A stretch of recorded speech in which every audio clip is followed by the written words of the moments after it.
sini kan yang berperan penting tuh Mbak Ulan sampai menyelamatkan anaknya, ibaratnya rela banget untuk menyelamatkan anaknya. What do you think about it? Kalau dari perspektif perempuan ya, at the end of the day itu kita sebagai perempuan memang harus kuat. Jadi kalau dari sini, dari peran yang aku si Dasmi ini, dia kan sebenarnya mungkin bukan perempuan lemah ya, tapi karena dia terbiasa dilayani suaminya lah. She's a princess in the family gitu kan. Jadi nurut sama suami, ibu rumah tangga, nggak bekerja, nggak bisa apa-apa gitu. Tetapi kemudian ditinggal suaminya, dan itu juga banyak terjadi di perempuan-perempuan di era modern itu atau di belahan dunia manapun. Pada saat itu terjadi, terus apa gitu kan? Antara kita hancur atau kita mau memberesi diri, menjadi kuat dan kemudian move on, jalani hidup dan berjuang gitu kan untuk survive gitu. Nah ini yang akhirnya menarik dari peran Dasmi ini adalah dari seorang perempuan yang lemah ini kemudian akhirnya pegangannya hilang, intinya suaminya. Kemudian dia bertekad untuk menjadi perempuan ya pengganti, pelindung keluarga gitu. Dan di sini melindungi anak satu-satunya si nama kamu siapa sih? lupa maaf ya. Resti gitu. Syutingnya kan soalnya udah lumayan lama, cuma udah berapa tahun kan, jadi ya Resti menyelamatkan dia. Oke. Dari dia. Dari dia langsung di sebelahnya ditunjuk mukanya. Tapi kan ini aku lihat syutingnya lumayan tempatnya berbeda-beda gitu ya. Betul. Dan kayaknya spooky berat gitu. Bukan lagi ya.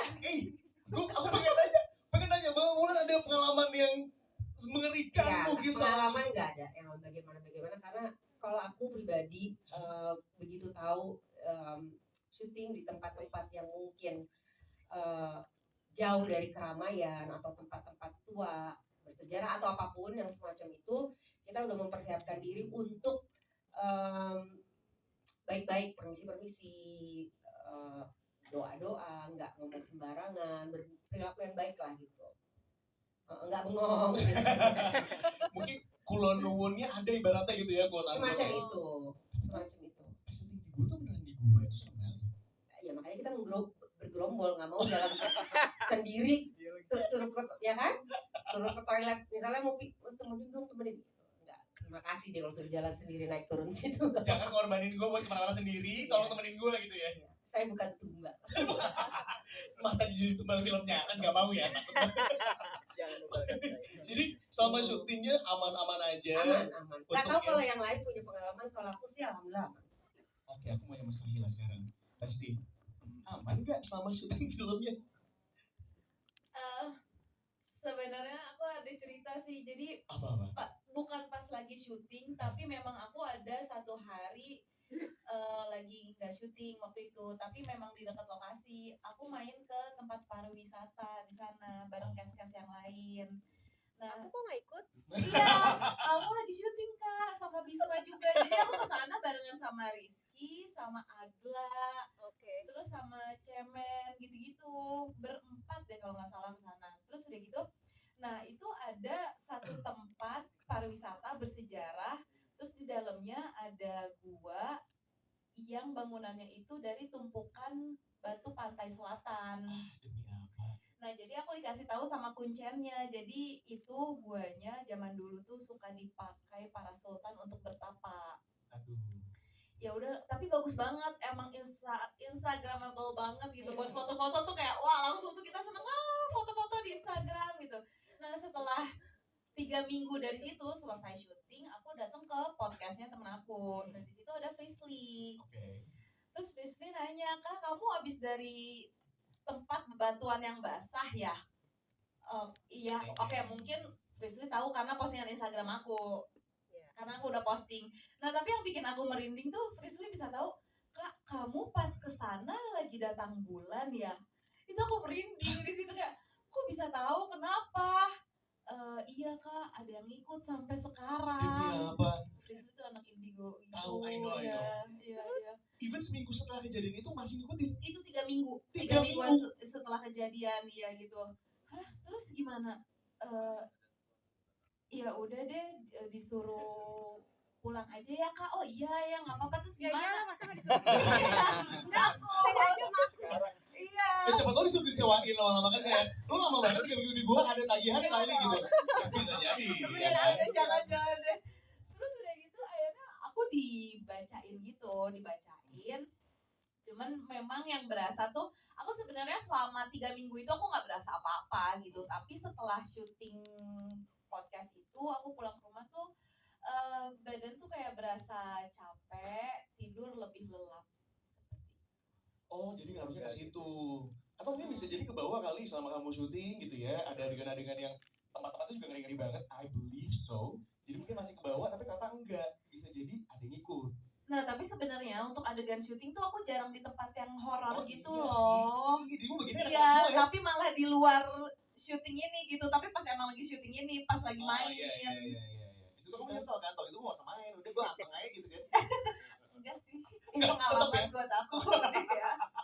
Gila, tapi masih terselamatkan. Kalau misalkan lagi datang bulan, Oh iya. jangan berarti ke tempat-tempat yang bersejarah gitu kali ya. Ada baiknya sih seperti itu ya.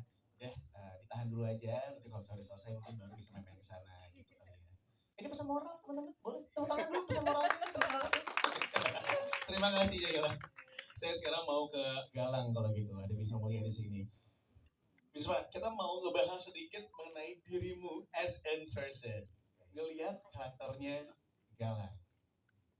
Menurut dirimu, apa yang ngebuat dia, Galang ini, tiba-tiba kepikiran kalau gue mau ikutan pesugihan? Karena gini, aku paham banget gelap mata itu ada karena demi perempuan yang dicintai. Tapi kan bokapnya baik banget ya.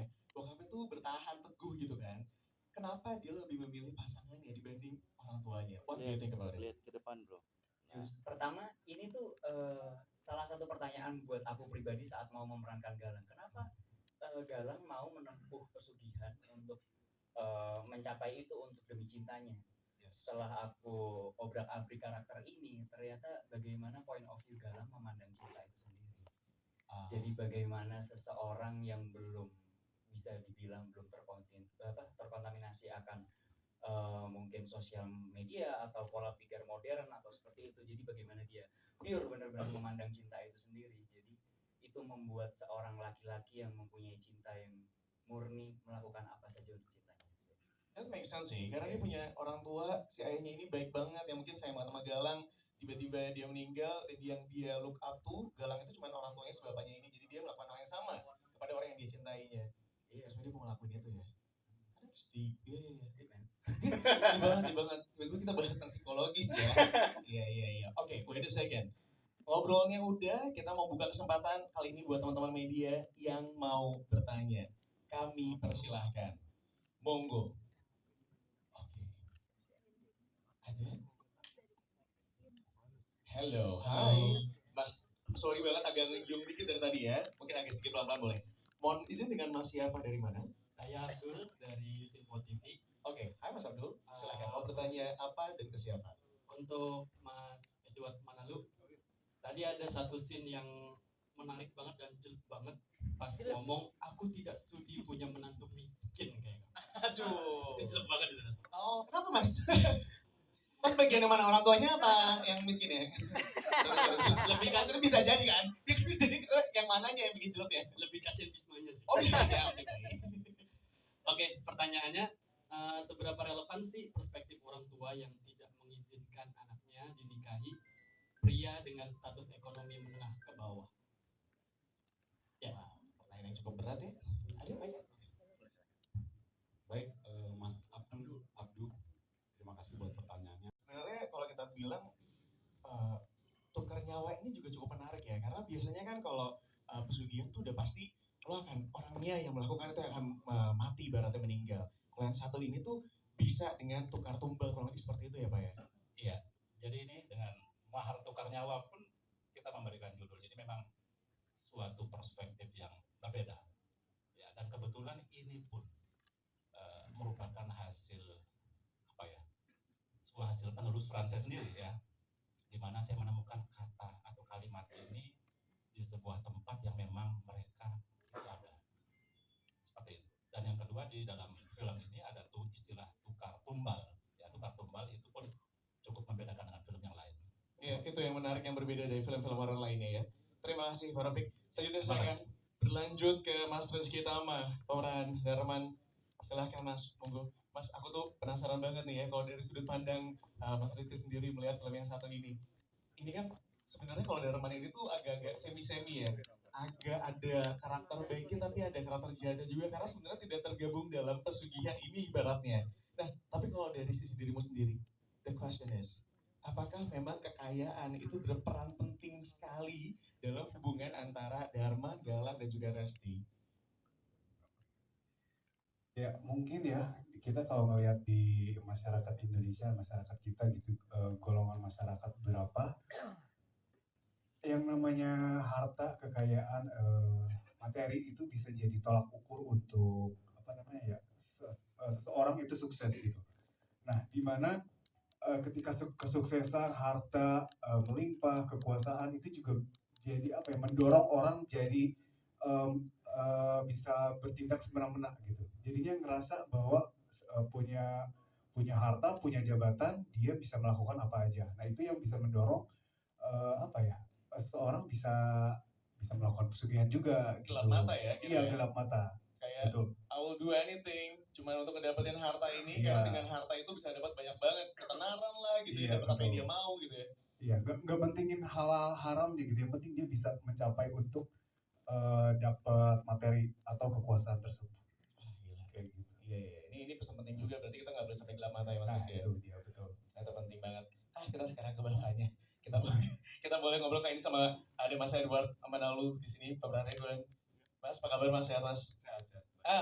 Ini juga kalau pentingnya kalau kita ngomongin tentang chemistry di dalamnya. Sebagai sebuah keluarga itu kerasa banget kedekatan keluarganya. Seperti apa sih dirimu membangun karakternya itu sendiri dan juga bisa membangun sebagai sebuah keluarga? Susah nggak? Kalau dibilang susah enggak ya susah-susah gampang. Mhm. Karena kita dikasih waktu kurang lebih sebulan di mana kita sharing, bertukar pikiran. Yang intinya di mana kita mau menerima apa yang disampaikan Mbak Ulan atau Sahila gitu tentang karakter anak, karakter ibu. Yang penting kita mau membuka diri dan akhirnya semua masukan, semua hal-hal yang terdapat di dalam skenario itu yang menjadi bekal kita untuk mendapatkan chemistry itu. Intinya sih membuka diri untuk mau menerima masukan dari teman-teman cast pemain. Jadi emang ada proses sebelumnya, kedekatan dulu supaya ngebangun chemistry satu sama lain ya. Iya. Nah, aku mau ke Mbak Bulan. Mbak Bulan, ini juga salah satu karakter yang menurut aku menarik banget sebagai seorang ibu, sebagai seorang wanita gitu ya. Seperti apa sih Mbak Bulan sendiri memandang peran perempuan dalam sebuah keluarga? Karena sebenarnya di sini kan yang berperan penting tuh Mbak Ulan sampai menyelamatkan anaknya, ibaratnya rela banget untuk menyelamatkan anaknya. What do you think about it? Kalau dari perspektif perempuan ya, at the end of the day itu kita sebagai perempuan memang harus kuat. Jadi kalau dari sini, dari peran yang aku si Dasmi ini, dia kan sebenarnya mungkin bukan perempuan lemah ya, tapi karena dia terbiasa dilayani suaminya lah. She's a princess in the family gitu kan. Jadi nurut sama suami, ibu rumah tangga, nggak bekerja, nggak bisa apa-apa gitu. Tetapi kemudian ditinggal suaminya, dan itu juga banyak terjadi di perempuan-perempuan di era modern itu atau di belahan dunia manapun. Pada saat itu terjadi, itu apa gitu kan? Antara kita hancur atau kita mau memberesi diri, menjadi kuat dan kemudian move on, jalani hidup dan berjuang gitu kan untuk survive gitu. Nah ini yang akhirnya menarik dari peran Dasmi ini adalah dari seorang perempuan yang lemah ini kemudian akhirnya pegangannya hilang, intinya suaminya. Kemudian dia bertekad untuk menjadi perempuan ya pengganti, pelindung keluarga gitu. Dan di sini melindungi anak satu-satunya si nama kamu siapa sih?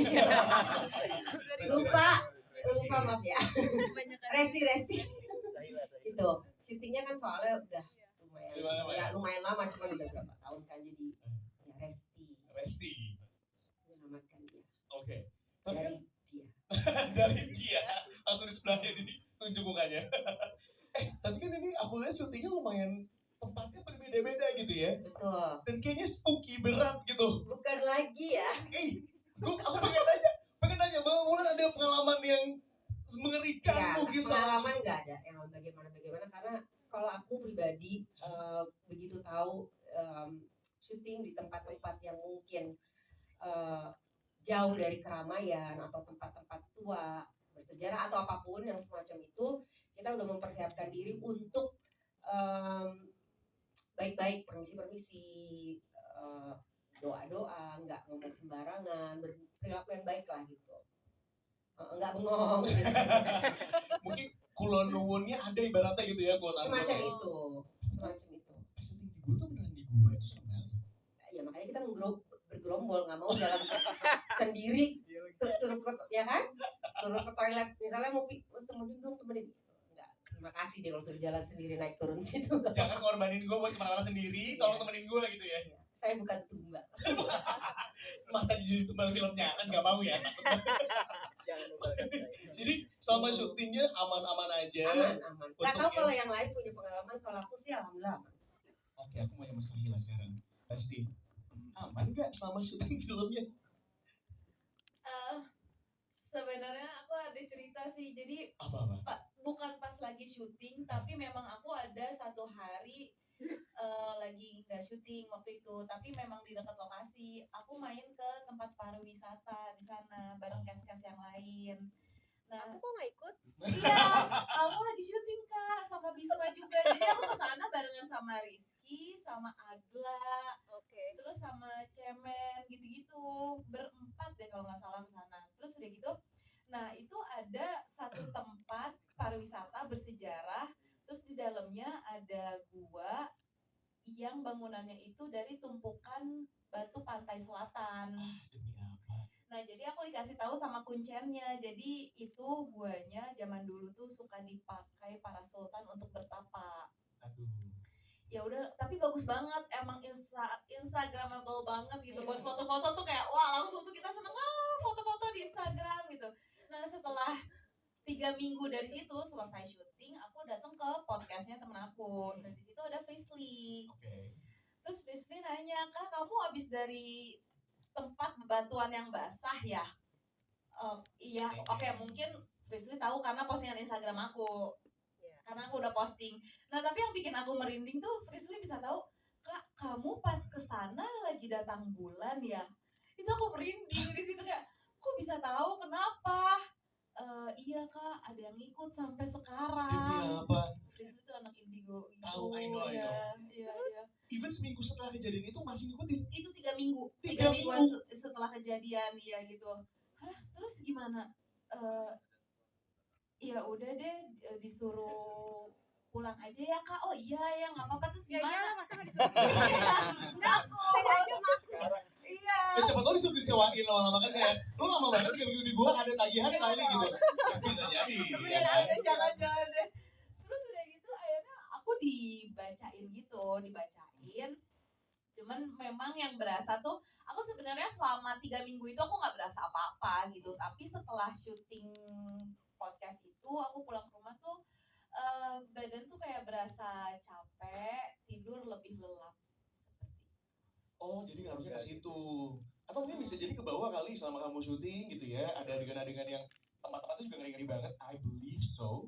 Jadi mungkin masih ke bawah tapi ternyata enggak. Bisa jadi ada yang ikut.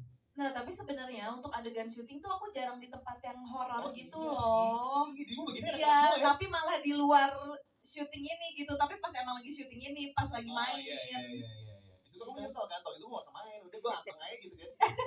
Enggak sih. Enggak, tetep ya. Pengalaman buat aku sih ya. Gila, tapi masih terselamatkan. Sebenarnya kalau kita bilang tukar nyawa ini juga cukup menarik ya. Karena biasanya kan kalau pesugihan tuh udah pasti lo akan orangnya yang melakukan itu akan mati ibaratnya meninggal. Kalau yang satu ini tuh bisa dengan tukar tumbal kurang lebih seperti itu ya Pak ya? Iya, jadi ini dengan mahar tukar nyawa pun kita memberikan judul. Jadi memang suatu perspektif yang berbeda. Ya, dan kebetulan ini pun merupakan hasil apa ya? Sebuah hasil penelusuran saya sendiri ya. Di mana saya menemukan kata atau kalimat ini di sebuah tempat yang memang mereka itu ada. Seperti itu. Dan yang kedua di dalam film ini ada tuh istilah tukar tumbal. Ya, tukar tumbal itu pun cukup membedakan dengan film yang lain. Iya, itu yang menarik yang berbeda dari film-film horor lainnya ya. Terima kasih Pak Rafiq. Selanjutnya saya akan berlanjut ke Mas Rizky Tama, Pauran Darman. Silahkan Mas, monggo. Mas, aku tuh penasaran banget nih ya kalau dari sudut pandang Mas Rizky sendiri melihat film yang satu ini. Ini kan sebenarnya kalau Darman ini tuh agak-agak semi-semi ya. Agak ada karakter baiknya tapi ada karakter jahatnya juga karena sebenarnya tidak tergabung dalam pesugihan ini ibaratnya. Nah, tapi kalau dari sisi dirimu sendiri, the question is, apakah memang kekayaan itu berperan penting sekali dalam hubungan antara Darman, Galang, dan juga Resti? Ya mungkin ya kita kalau ngelihat di masyarakat Indonesia, masyarakat kita gitu, golongan masyarakat berapa yang namanya harta, kekayaan, materi itu bisa jadi tolak ukur untuk apa namanya ya seseorang itu sukses gitu. Nah, di mana ketika kesuksesan, harta, melimpah, kekuasaan itu juga jadi apa ya mendorong orang jadi bisa bertindak semena-mena gitu. Jadinya ngerasa bahwa punya harta, punya jabatan, dia bisa melakukan apa aja. Nah, itu yang bisa mendorong apa ya? Seseorang bisa melakukan pesugihan juga gitu. Gelap mata ya gitu Iya, ya. gelap mata. Kayak Betul. I will do anything cuma untuk ngedapetin harta ini Iya. karena dengan harta itu bisa dapat banyak banget ketenaran lah gitu Iya, ya, dapat apa yang betul. dia mau gitu ya. Iya, nggak pentingin halal haramnya gitu. Yang penting dia bisa mencapai untuk dapat materi atau kekuasaan tersebut. Ah, gila. Kayak gitu. Iya. Ini pesan penting juga, berarti kita nggak boleh sampai gelap mata ya Mas Nah, Rizky ya. itu dia betul. Nah, itu penting banget. Kita sekarang ke bawahnya. Kita boleh ngobrol kayak ini sama ada Mas Edward Amanalu di sini, Pak Ridwan. Mas, apa kabar Mas? Sehat Mas? Sehat. Ini juga kalau pentingnya kalau kita ngomongin tentang chemistry di dalamnya. Sebagai sebuah keluarga itu kerasa banget kedekatan keluarganya. Seperti apa sih dirimu membangun karakter itu sendiri dan juga bisa membangun sebagai sebuah keluarga? Susah nggak? Kalau dibilang susah enggak ya susah-susah gampang. Karena kita dikasih waktu kurang lebih sebulan di mana kita sharing, bertukar pikiran. Yang intinya di mana kita mau nerima apa yang disampaikan Mbak Ulan atau Sahila gitu tentang karakter anak, karakter ibu. Yang penting kita mau membuka diri dan akhirnya semua masukan, semua hal-hal yang terdapat di dalam skenario itu yang menjadi bekal kita untuk mendapatkan chemistry itu. Intinya sih membuka diri untuk mau menerima masukan dari teman-teman cast pemain. Jadi emang ada proses sebelumnya, kedekatan dulu supaya ngebangun chemistry satu sama lain ya. Iya. Nah, aku mau ke Mbak Bulan. Mbak Bulan, ini juga salah satu karakter yang menurut aku menarik banget sebagai seorang ibu, sebagai seorang wanita gitu ya. Seperti apa sih Mbak Bulan sendiri memandang peran perempuan dalam sebuah keluarga? Karena sebenarnya di sini kan yang berperan penting tuh Mbak Ulan sampai menyelamatkan anaknya, ibaratnya rela banget untuk menyelamatkan anaknya. What do you think about it? Kalau dari perspektif perempuan ya, at the end of the day itu kita sebagai perempuan memang harus kuat. Jadi kalau dari sini, dari peran yang aku si Dasmi ini, dia kan sebenarnya mungkin bukan perempuan lemah ya, tapi karena dia terbiasa dilayani suaminya lah. She's a princess in the family gitu kan. Jadi nurut sama suami, ibu rumah tangga, nggak bekerja, nggak bisa apa-apa gitu. Tetapi kemudian ditinggal suaminya, dan itu juga banyak terjadi di perempuan-perempuan di era modern itu atau di belahan dunia manapun. Pada saat itu terjadi, itu apa gitu kan? Antara kita hancur atau kita mau memberesi diri, menjadi kuat dan kemudian move on, jalani hidup dan berjuang gitu kan untuk survive gitu. Nah, ini yang akhirnya menarik dari peran Dasmi ini adalah dari seorang perempuan yang lemah ini kemudian akhirnya pegangannya hilang, intinya suaminya. Kemudian dia bertekad untuk menjadi perempuan ya pengganti, pelindung keluarga gitu. Dan di sini melindungi anak satu-satunya si nama kamu siapa sih? lupa maaf ya. Resti. Gitu. Syutingnya kan soalnya udah lumayan lama, cuma udah berapa tahun kan, jadi ya Resti. menyelamatkan dia. Oke. Dari dia. Dari dia langsung di sebelahnya ditunjuk mukanya. Tapi kan ini aku lihat syutingnya lumayan tempatnya berbeda-beda gitu ya. Betul. Dan kayaknya spooky berat gitu. Bukan lagi ya. Aku pengen nanya Bang Mulan ada pengalaman yang mengerikan Ya, mungkin pengalaman nggak ada yang bagaimana karena kalau aku pribadi begitu tahu syuting di tempat-tempat yang mungkin jauh dari keramaian atau tempat-tempat tua bersejarah atau apapun yang semacam itu, kita udah mempersiapkan diri untuk baik-baik, permisi-permisi, doa-doa, nggak ngomong sembarangan, berperilaku yang baik lah gitu. Nggak bengong gitu. mungkin kulon nuwunnya ada ibaratnya gitu ya quote unquote Semacam ya. itu. Syuting di gua tuh beneran di gua itu serem banget. Ya makanya kita bergerombol, nggak mau jalan sendiri suruh ya kan, suruh ke toilet misalnya mau temenin enggak, terima kasih deh kalau suruh jalan sendiri naik turun situ. Jangan korbanin gua buat kemana-mana sendiri, tolong temenin gua gitu ya. Saya bukan tumbal. Masa jadi tumbal filmnya kan nggak mau ya. Jangan lupa. Jadi selama syutingnya aman-aman aja. Aman. Nggak tahu Untungnya- kalau yang lain punya pengalaman, kalau aku sih alhamdulillah aman. Oke, aku mau yang Mas Hila sekarang. Pasti aman nggak selama syuting filmnya? Sebenarnya aku ada cerita sih. Jadi Apa-apa? bukan pas lagi syuting, tapi memang aku ada satu hari lagi nggak syuting waktu itu, tapi memang di dekat lokasi. Aku main ke tempat pariwisata di sana bareng cast-cast yang lain. Nah, Aku kok nggak ikut? iya, kamu lagi syuting Kak sama Bisma juga. Jadi aku ke sana barengan sama Rizky, sama Agla, Oke. terus sama Cemen gitu-gitu. Berempat deh kalau nggak salah ke sana. Terus udah gitu, nah itu ada satu tempat pariwisata bersejarah. Terus di dalamnya ada gua yang bangunannya itu dari tumpukan batu pantai selatan. Demi apa? Nah, jadi aku dikasih tahu sama kuncennya. Jadi itu guanya zaman dulu tuh suka dipakai para sultan untuk bertapa. Aduh. Ya udah, tapi bagus banget. Emang instagramable banget gitu. Buat foto-foto tuh kayak wah, langsung tuh kita seneng foto-foto di Instagram gitu. Nah, setelah 3 minggu dari situ selesai syuting, aku datang ke podcastnya temen aku. Nah, di situ ada Frisly. Oke. Terus Frisly nanya, "Kak, kamu habis dari tempat bebatuan yang basah ya?" Iya, oke, mungkin Frisly tahu karena postingan Instagram aku. Iya. Karena aku udah posting. Nah, tapi yang bikin aku merinding tuh Frisly bisa tahu, "Kak, kamu pas kesana lagi datang bulan ya?" Itu aku merinding di situ kayak, "Kok bisa tahu? Kenapa?" Iya Kak, ada yang ikut sampai Demi sekarang. apa? Frisly tuh anak indigo gitu. Tahu, I know. Iya. Even seminggu setelah kejadian itu masih ngikutin. Itu 3 minggu. 3 3 mingguan minggu? setelah kejadian, iya gitu. Hah, terus gimana? Ya udah deh, disuruh pulang aja ya Kak. Oh iya ya, nggak apa-apa. Terus Ya gimana? iyalah, masa nggak disuruh? Enggak kok. Sengaja mas. Iya. Siapa tau disuruh disewain lama-lama kan kayak lu lama banget 3 minggu di gua ada tagihan kali gitu. Ya, bisa jadi. Ya kan? Jangan-jangan deh. Terus udah gitu akhirnya aku dibacain. Cuman memang yang berasa tuh aku sebenarnya selama 3 minggu itu aku nggak berasa apa-apa gitu. Tapi setelah syuting podcast itu aku pulang ke rumah tuh badan tuh kayak berasa capek, tidur lebih lelap.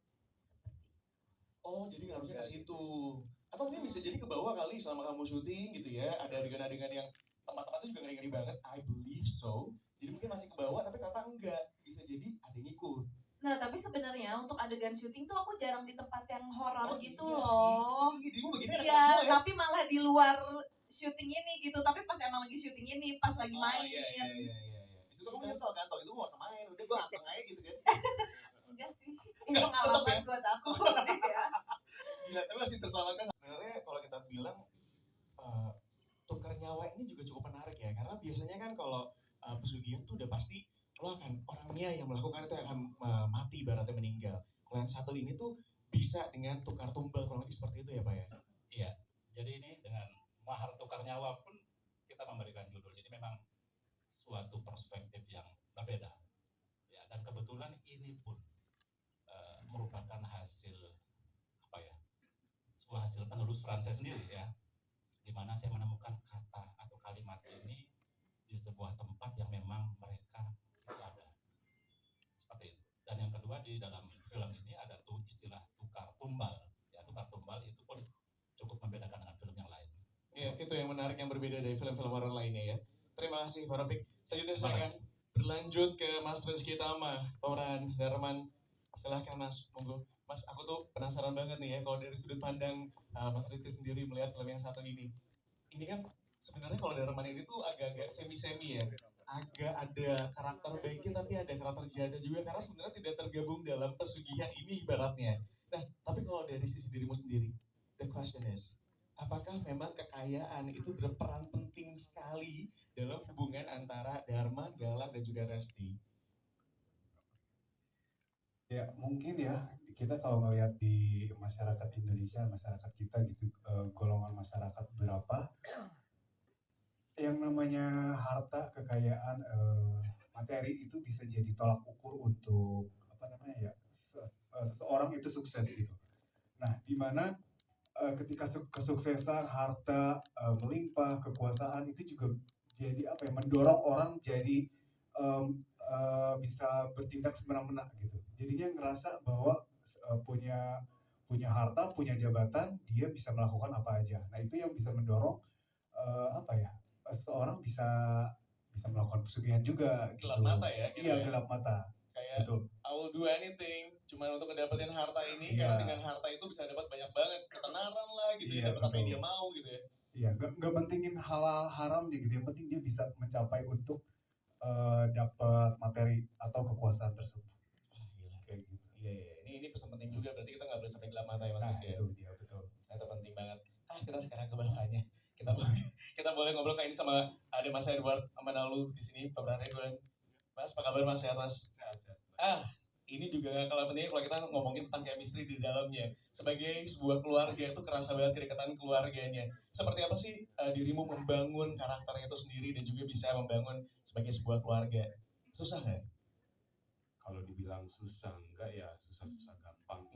Karena kita dikasih waktu kurang lebih sebulan di mana kita sharing, bertukar pikiran. Yang intinya di mana kita mau menerima apa yang disampaikan Mbak Ulan atau Sahila gitu tentang karakter anak, karakter ibu.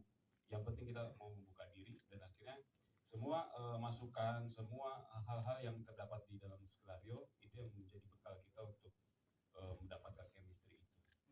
Intinya sih membuka diri untuk mau menerima masukan dari teman-teman cast pemain. Jadi memang ada proses sebelumnya, kedekatan dulu supaya ngebangun chemistry satu sama lain ya. Iya. Nah, aku mau ke Mbak Bulan. Mbak Bulan, ini juga salah satu karakter menurut aku menarik banget sebagai seorang ibu, sebagai seorang wanita gitu ya. Seperti apa sih Mbak Bulan sendiri memandang peran perempuan dalam sebuah keluarga? Karena sebenarnya di sini kan yang berperan penting tuh Mbak Ulan sampai menyelamatkan anaknya, ibaratnya rela banget untuk menyelamatkan anaknya. What do you think about it? Kalau dari perspektif perempuan ya, at the end of the day itu kita sebagai perempuan memang harus kuat. Jadi kalau dari sini, dari peran yang aku si Dasmi ini, dia kan sebenarnya mungkin bukan perempuan lemah ya, tapi karena dia terbiasa dilayani suaminya lah. She's a princess in the family gitu kan. Jadi nurut sama suami, ibu rumah tangga, nggak bekerja, nggak bisa apa-apa gitu. Tetapi kemudian ditinggal suaminya, dan itu juga banyak terjadi di perempuan-perempuan di era modern itu atau di belahan dunia manapun. Pada saat itu terjadi, terus apa gitu kan? Antara kita hancur atau kita mau memberesi diri, menjadi kuat dan kemudian move on, jalani hidup dan berjuang gitu kan untuk survive gitu. Nah ini yang akhirnya menarik dari peran Dasmi ini adalah dari seorang perempuan yang lemah ini kemudian akhirnya pegangannya hilang, intinya suaminya. Kemudian dia bertekad untuk menjadi perempuan ya pengganti, pelindung keluarga gitu. Dan di sini melindungi anak satu-satunya si nama kamu siapa sih? lupa maaf ya. Resti. Gitu. Syutingnya kan soalnya udah lumayan lama, cuma udah berapa tahun kan, jadi ya Resti. menyelamatkan dia. Oke. Tapi kan Dari dia. dari dia langsung di sebelahnya ditunjuk mukanya. Tapi kan ini aku lihat syutingnya lumayan tempatnya berbeda-beda gitu ya. Betul. Dan kayaknya spooky berat gitu. Bukan lagi ya.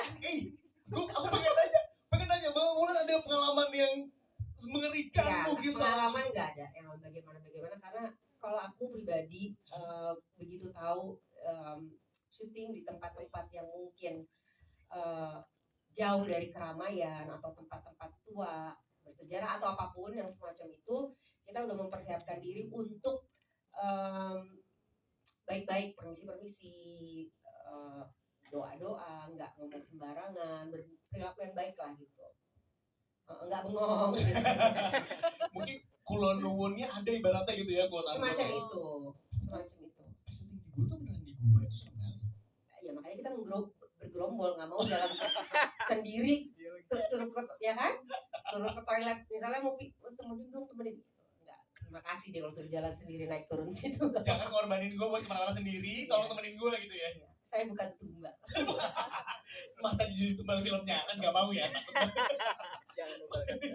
Jadi selama syutingnya aman-aman aja. Aman. Nggak tahu kalau yang lain punya pengalaman, kalau aku sih alhamdulillah aman. Oke, aku mau yang Mas Hila sekarang. Pasti aman nggak selama syuting filmnya?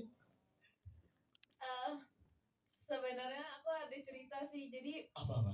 bukan pas lagi syuting, tapi memang aku ada satu hari lagi nggak syuting waktu itu, tapi memang di dekat lokasi. Aku main ke tempat pariwisata di sana bareng cast-cast yang lain. Nah, Aku kok nggak ikut? iya, kamu lagi syuting Kak sama Bisma juga. Jadi aku ke sana barengan sama Rizky, sama Agla, Oke. terus sama Cemen gitu-gitu. Berempat deh kalau nggak salah ke sana. Terus udah gitu, nah itu ada satu tempat pariwisata bersejarah. Terus di dalamnya ada gua yang bangunannya itu dari tumpukan batu pantai selatan. Demi apa? Nah, jadi aku dikasih tahu sama kuncennya. Jadi itu guanya zaman dulu tuh suka dipakai para sultan untuk bertapa. Aduh. Ya udah, tapi bagus banget. Emang instagramable banget gitu. Buat foto-foto tuh kayak wah, langsung tuh kita seneng foto-foto di Instagram gitu. Nah, setelah 3 minggu dari situ selesai syuting, aku datang ke podcastnya temen aku. Dan di situ ada Frisly. Oke. Terus Frisly nanya, "Kak, kamu habis dari tempat bebatuan yang basah ya?" Iya, oke, mungkin Frisly tahu karena postingan Instagram aku. Karena aku udah posting. Nah, tapi yang bikin aku merinding tuh Frisly bisa tahu, "Kak, kamu pas kesana lagi datang bulan ya?" Itu aku merinding di situ kayak, "Kok bisa tahu? Kenapa?" Iya Kak, ada yang ngikut sampai Demi sekarang. apa? Frisly tuh anak indigo gitu. Tahu, I know. Iya. Even seminggu setelah kejadian itu masih ngikutin. Itu 3 minggu. 3 3 mingguan setelah kejadian, ya gitu. Hah, terus gimana? Ya udah deh, disuruh pulang aja ya Kak. Oh iya ya, nggak apa-apa. Terus Ya gimana? iyalah, masa nggak disuruh? Enggak kok. Sengaja mas. Iya. Ya siapa tahu disuruh disewain lama-lama kan kayak lu lama banget 3 minggu di gua ada tagihan kali gitu. Ya, bisa jadi. Ya kan? Jangan-jangan deh. Terus udah gitu akhirnya aku dibacain. Cuman memang yang berasa tuh, aku sebenarnya selama 3 minggu itu aku nggak berasa apa-apa gitu. Tapi setelah syuting podcast itu, aku pulang ke rumah tuh badan tuh kayak berasa capek, tidur lebih lelap. Oh, jadi ngaruhnya ke situ. Atau mungkin bisa jadi ke bawah kali selama kamu syuting gitu ya. Ada adegan-adegan yang tempat-tempatnya juga ngeri-ngeri banget. I believe so. Jadi mungkin masih ke bawah tapi ternyata enggak. Bisa jadi ada yang ikut. Nah, tapi sebenarnya untuk adegan syuting tuh aku jarang di tempat yang horor gitu iya loh. Sih. Iya, begini Iya, tapi malah di luar syuting ini gitu. Tapi pas emang lagi syuting ini, pas lagi main. Iya. Di situ kamu nyesel kan, kalau itu gua gak usah main. Udah gua anteng aja gitu kan. Enggak sih. Enggak, Pengalaman buat aku sih ya. Gila, tapi masih terselamatkan. Sebenarnya kalau kita bilang tukar nyawa ini juga cukup menarik ya. Karena biasanya kan kalau pesugihan tuh udah pasti lo akan orangnya yang melakukan itu akan mati ibaratnya meninggal. Kalau yang satu ini tuh bisa dengan tukar tumbal kurang lebih seperti itu ya Pak ya? Iya. Jadi ini dengan mahar tukar nyawa pun kita memberikan judul. Jadi memang suatu perspektif yang berbeda. Ya, dan kebetulan ini pun merupakan hasil apa ya? Sebuah hasil penelusuran saya sendiri ya. Di mana saya menemukan kata atau kalimat ini di sebuah tempat yang memang mereka itu ada. Seperti itu. Dan yang kedua di dalam film ini ada tuh istilah tukar tumbal. Ya, tukar tumbal itu pun cukup membedakan dengan film yang lain. Iya, itu yang menarik yang berbeda dari film-film horor lainnya ya. Terima kasih Pak Rafiq. Selanjutnya saya akan berlanjut ke Mas Rizky Tama, Pauran Darman. Silahkan Mas, monggo. Mas, aku tuh penasaran banget nih ya, kalau dari sudut pandang Mas Rizky sendiri melihat film yang satu ini. Ini kan sebenarnya kalau Darman ini tuh agak-agak semi-semi ya. Agak ada karakter baiknya tapi ada karakter jahatnya juga karena sebenarnya tidak tergabung dalam pesugihan ini ibaratnya. Nah, tapi kalau dari sisi dirimu sendiri, the question is, apakah memang kekayaan itu berperan penting sekali dalam hubungan antara Darman, Galang, dan juga Resti? Ya mungkin ya kita kalau ngelihat di masyarakat Indonesia, masyarakat kita gitu, golongan masyarakat berapa yang namanya harta, kekayaan, materi itu bisa jadi tolak ukur untuk apa namanya ya seseorang itu sukses gitu. Nah, di mana ketika kesuksesan, harta, melimpah, kekuasaan itu juga jadi apa ya mendorong orang jadi bisa bertindak semena-mena gitu. Jadinya ngerasa bahwa punya harta, punya jabatan, dia bisa melakukan apa aja. Nah, itu yang bisa mendorong apa ya? Seorang bisa melakukan pesugihan juga gitu. Gelap mata ya, gitu Iya, ya. gelap mata. Kayak Betul. I will do anything cuma untuk ngedapetin harta ini Iya. karena dengan harta itu bisa dapat banyak banget ketenaran lah gitu Iya, ya, dapat apa yang betul. dia mau gitu ya. Iya, nggak mentingin halal haramnya gitu. Yang penting dia bisa mencapai untuk dapat materi atau kekuasaan tersebut. Gila. Kayak gitu. Iya. Ini pesan penting juga, berarti kita nggak boleh sampai gelap mata ya Mas Nah, Rizky ya. itu dia betul. Nah, itu penting banget. Kita sekarang ke bawahnya. Kita boleh ngobrol kayak ini sama ada Mas Edward Amanalu di sini, Pak Ridwan. Mas, apa kabar Mas? Sehat Mas? Sehat. Ini juga kalau pentingnya kalau kita ngomongin tentang chemistry di dalamnya. Sebagai sebuah keluarga itu kerasa banget kedekatan keluarganya. Seperti apa sih dirimu membangun karakternya itu sendiri dan juga bisa membangun sebagai sebuah keluarga? Susah nggak? Kalau dibilang susah enggak ya susah-susah gampang. Karena kita dikasih waktu kurang lebih sebulan di mana kita sharing, bertukar pikiran. Yang intinya di mana kita mau menerima apa yang disampaikan Mbak Ulan atau Sahila gitu tentang karakter anak, karakter ibu. Yang penting kita mau membuka diri dan akhirnya semua masukan, semua hal-hal yang terdapat di dalam skenario itu yang menjadi bekal kita untuk mendapatkan chemistry itu. Intinya sih membuka diri untuk mau menerima masukan dari teman-teman cast pemain. Jadi emang ada proses sebelumnya, kedekatan dulu supaya ngebangun chemistry satu sama lain ya. Iya. Nah, aku mau ke Mbak Bulan. Mbak Bulan, ini juga salah satu karakter yang menurut aku menarik banget sebagai seorang ibu, sebagai seorang wanita gitu ya. Seperti apa sih Mbak Bulan sendiri memandang peran perempuan dalam sebuah keluarga? Karena sebenarnya di sini kan yang berperan penting tuh Mbak Ulan sampai menyelamatkan anaknya, ibaratnya rela banget untuk menyelamatkan anaknya. What do you think about it? Kalau dari perspektif perempuan ya, at the end of the day itu kita sebagai perempuan memang harus kuat. Jadi kalau dari sini, dari peran yang aku si Dasmi ini, dia kan sebenarnya mungkin bukan perempuan lemah ya, tapi karena dia terbiasa dilayani suaminya lah. She's a princess in the family gitu kan. Jadi nurut sama suami, ibu rumah tangga, nggak bekerja, nggak bisa apa-apa gitu. Tetapi kemudian ditinggal suaminya, dan itu juga banyak terjadi di perempuan-perempuan di era modern itu atau di belahan dunia manapun. Pada saat itu terjadi, itu apa gitu kan? Antara kita hancur atau kita mau memberesi diri, menjadi kuat dan kemudian move on, jalani hidup dan berjuang gitu kan untuk survive gitu. Nah, ini yang akhirnya menarik dari peran Dasmi ini adalah dari seorang perempuan yang lemah ini kemudian akhirnya pegangannya hilang, intinya suaminya. Kemudian dia bertekad untuk menjadi perempuan ya pengganti, pelindung keluarga gitu. Dan di sini melindungi anak satu-satunya si nama kamu siapa sih? lupa maaf ya. Resti. Sahila. Gitu. Syutingnya kan soalnya udah lumayan lama, cuma udah berapa tahun kan, jadi ya Resti. menyelamatkan dia. Oke. Tapi kan Dari dia. dari dia langsung di sebelahnya ditunjuk mukanya.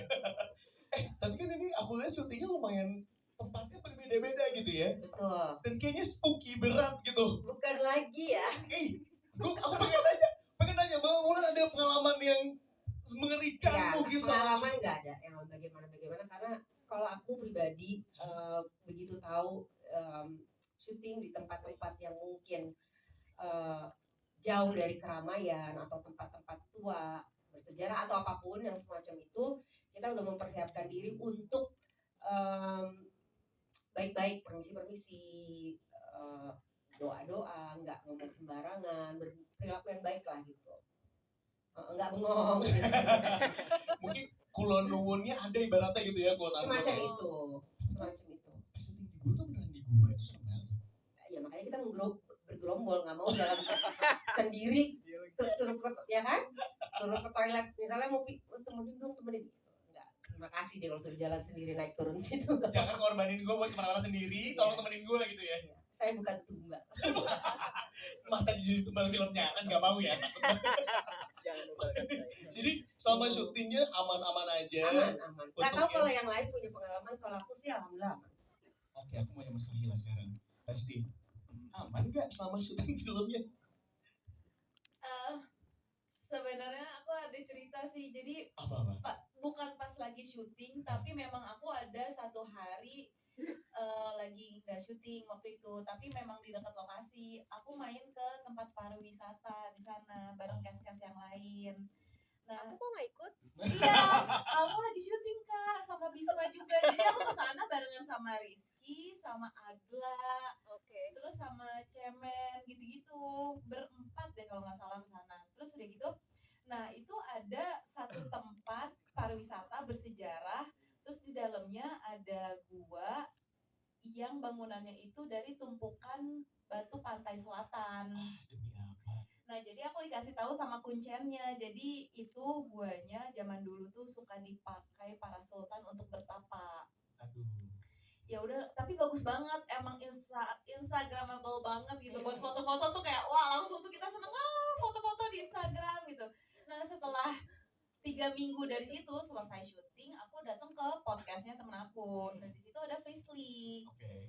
Terus Frisly nanya, "Kak, kamu habis dari tempat bebatuan yang basah ya?" Iya, oke, mungkin Frisly tahu karena postingan Instagram aku. Iya. Karena aku udah posting. Nah, tapi yang bikin aku merinding tuh Frisly bisa tahu, "Kak, kamu pas kesana lagi datang bulan ya?" Itu aku merinding di situ kayak, "Kok bisa tahu? Kenapa?" Iya Kak, ada yang ngikut sampai Demi sekarang. apa? Frisly tuh anak indigo gitu. Tahu, I know. Iya. Even seminggu setelah kejadian itu masih ngikutin. Itu 3 minggu. 3 3 mingguan minggu? setelah kejadian, iya gitu. Hah, terus gimana? Ya udah deh, disuruh pulang aja ya Kak. Oh iya ya, nggak apa-apa. Terus Ya gimana? iyalah, masa nggak disuruh? Enggak kok. Sengaja masuk. Iya. Ya siapa tau disuruh disewain lama-lama kan kayak lu lama banget 3 minggu di gua ada tagihannya kali gitu. Ya, bisa jadi. Ya kan? Jangan-jangan deh. Terus udah gitu akhirnya aku dibacain. Cuman memang yang berasa tuh aku sebenarnya selama 3 minggu itu aku nggak berasa apa-apa gitu. Tapi setelah syuting podcast itu aku pulang ke rumah tuh badan tuh kayak berasa capek, tidur lebih lelap. Oh, jadi ngaruhnya ke situ. Atau mungkin bisa jadi ke bawah kali selama kamu syuting gitu ya. Ada adegan-adegan yang tempat-tempatnya juga ngeri-ngeri banget. I believe so. Jadi mungkin masih ke bawah tapi ternyata enggak. Bisa jadi ada yang ngikut. Nah, tapi sebenarnya untuk adegan syuting tuh aku jarang di tempat yang horor gitu iya loh. sih. Iya, dirimu begini ada Iya, semua ya. tapi malah di luar syuting ini gitu. Tapi pas emang lagi syuting ini, pas lagi main. Iya. Di situ kamu nyesel kan, kalau itu gua gak usah main. Udah gua anteng aja gitu kan. Enggak sih. Enggak, tetep ya. Pengalaman buat aku sih ya. Gila, tapi masih terselamatkan. Sebenarnya kalau kita bilang tukar nyawa ini juga cukup menarik ya. Karena biasanya kan kalau pesugihan tuh udah pasti lo akan orangnya yang melakukan itu akan mati ibaratnya meninggal. Kalau yang satu ini tuh bisa dengan tukar tumbal kurang lebih seperti itu ya Pak ya? Iya. Jadi ini dengan mahar tukar nyawa pun kita memberikan judul. Jadi memang suatu perspektif yang berbeda. Ya, dan kebetulan ini pun merupakan hasil apa ya? Sebuah hasil penelusuran saya sendiri ya. Di mana saya menemukan kata atau kalimat ini di sebuah tempat yang memang mereka ada. Seperti itu. Dan yang kedua di dalam film ini ada tuh istilah tukar tumbal. Ya, tukar tumbal itu pun cukup membedakan dengan film yang lain. Iya, itu yang menarik yang berbeda dari film-film horor lainnya ya. Terima kasih Pak Rafiq. Selanjutnya saya akan berlanjut ke Mas Rizky Tama, pemeran Darman. Silahkan Mas, monggo. Mas, aku tuh penasaran banget nih ya kalau dari sudut pandang Mas Rizky sendiri melihat film yang satu ini. Ini kan sebenarnya kalau Darman ini tuh agak-agak semi-semi ya. Agak ada karakter baiknya tapi ada karakter jahatnya juga karena sebenarnya tidak tergabung dalam pesugihan ini ibaratnya. Nah, tapi kalau dari sisi dirimu sendiri, the question is, apakah memang kekayaan itu berperan penting sekali dalam hubungan antara Dharma, Galang, dan juga Resti? Ya mungkin ya kita kalau ngelihat di masyarakat Indonesia, masyarakat kita gitu, golongan masyarakat berapa yang namanya harta, kekayaan, materi itu bisa jadi tolak ukur untuk apa namanya ya seseorang itu sukses gitu. Nah, di mana ketika kesuksesan, harta, melimpah, kekuasaan itu juga jadi apa ya mendorong orang jadi bisa bertindak semena-mena gitu. Jadinya ngerasa bahwa punya harta, punya jabatan, dia bisa melakukan apa aja. Nah, itu yang bisa mendorong apa ya? Seseorang bisa melakukan pesugihan juga gitu. Gelap mata ya gitu Iya, ya. gelap mata. Kayak Betul. I will do anything cuma untuk ngedapetin harta ini Iya. karena dengan harta itu bisa dapat banyak banget ketenaran lah gitu Iya, ya, dapat apa yang betul. dia mau gitu ya. Iya, nggak pentingin halal haramnya gitu. Yang penting dia bisa mencapai untuk dapat materi atau kekuasaan tersebut. Wah, gila. Kayak gitu. Iya. Ini pesan penting juga berarti kita nggak boleh sampai gelap mata ya Mas Nah, Rizky ya. itu dia betul. Nah, itu penting banget. Kita sekarang ke bawahnya. Kita boleh ngobrol kayak ini sama ada Mas Edward sama Nalu di sini, pemeran Edward. Mas, apa kabar Mas? Sehat Mas? Sehat. Ini juga gak kalah pentingnya kalau kita ngomongin tentang chemistry di dalamnya. Sebagai sebuah keluarga itu kerasa banget kedekatan keluarganya. Seperti apa sih dirimu membangun karakternya itu sendiri dan juga bisa membangun sebagai sebuah keluarga? Susah nggak? Kalau dibilang susah enggak ya susah-susah gampang. Karena kita dikasih waktu kurang lebih sebulan di mana kita sharing, bertukar pikiran. Yang intinya di mana kita mau menerima apa yang disampaikan Mbak Ulan atau Sahila gitu tentang karakter anak, karakter ibu. Yang penting kita mau membuka diri dan akhirnya semua masukan, semua hal-hal yang terdapat di dalam skenario itu yang menjadi bekal kita untuk mendapatkan chemistry itu. Intinya sih membuka diri untuk mau menerima masukan dari teman-teman cast pemain. Jadi emang ada proses sebelumnya, kedekatan dulu supaya ngebangun chemistry satu sama lain ya. Iya. Nah, aku mau ke Mbak Bulan.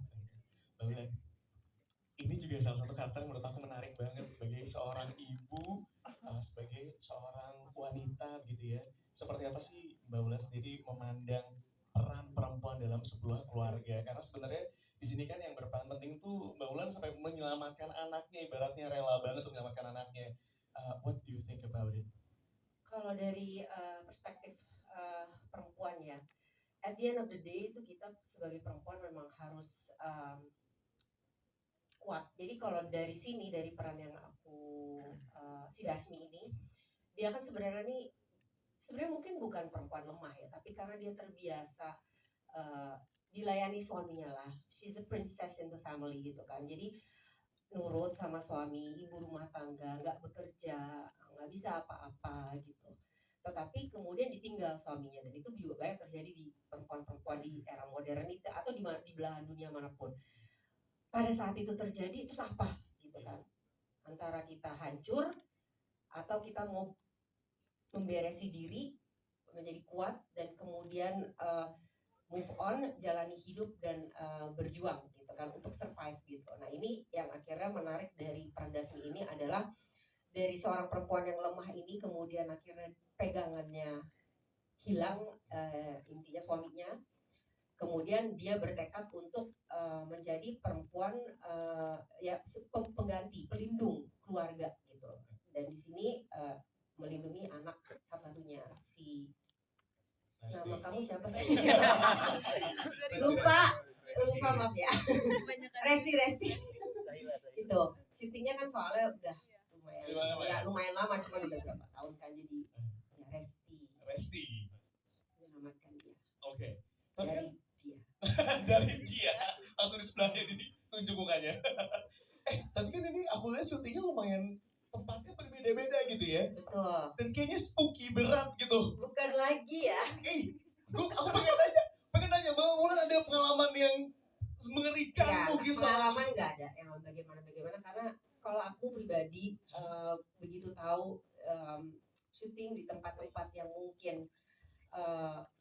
jauh dari keramaian atau tempat-tempat tua bersejarah atau apapun yang semacam itu, kita udah mempersiapkan diri untuk